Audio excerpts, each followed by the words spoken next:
손에 들려있는 지팡이 사용하셔서 주님만이 주 되심을 나타내소서. 맡겨주신 사명을 감당할 힘을 주시고 주 이름만 높이게 하소서. 완악한 세상에서 믿음을 지키는 자로 선하신 주 의지하여 살게 하소서. 12월 17일 주일 예배 하나님께 올려드립니다.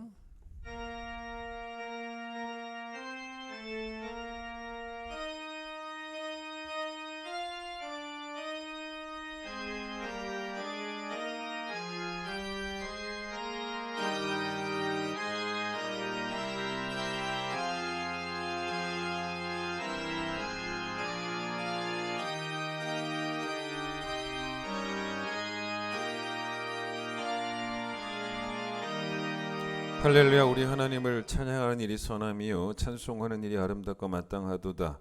오라 우리가 여호와께 노래하며 우리의 구원의 반석을 향하여 즐거이 외치자. 해 돋는 데서부터 해 지는 데까지 여호와의 이름이 찬양을 받으시리로다. 아멘.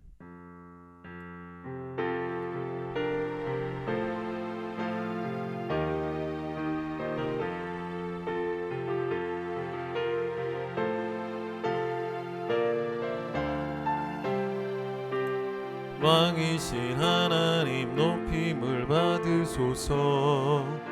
찬양하리라 영원히 높임을 받으실 그 이름 찬양하리라.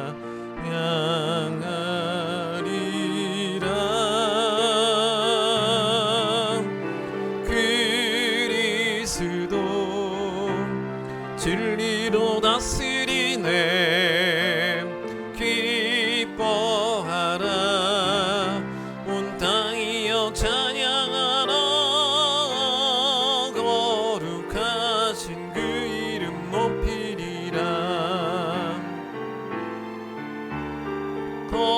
거룩하신 그 이름 높이리라. 우리의 죄를 고백합니다.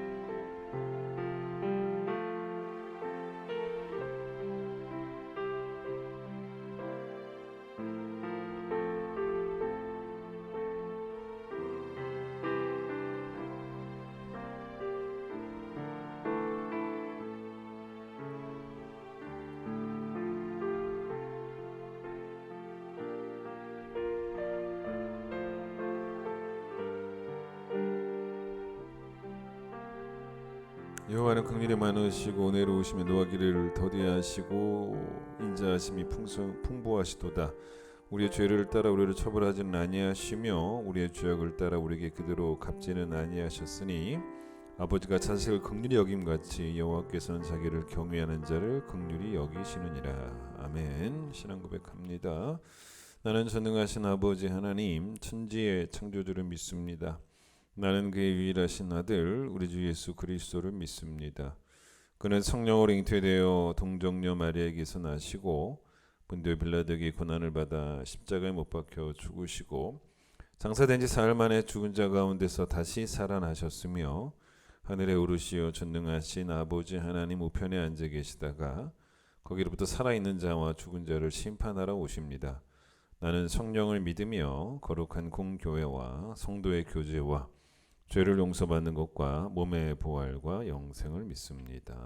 아멘. 118장입니다.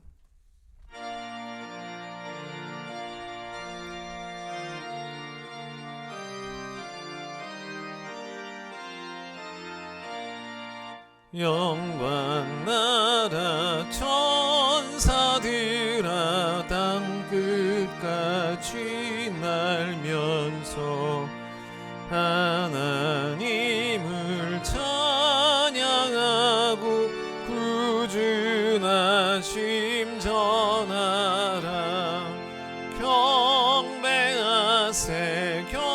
경배하세 나신 왕께 절하세.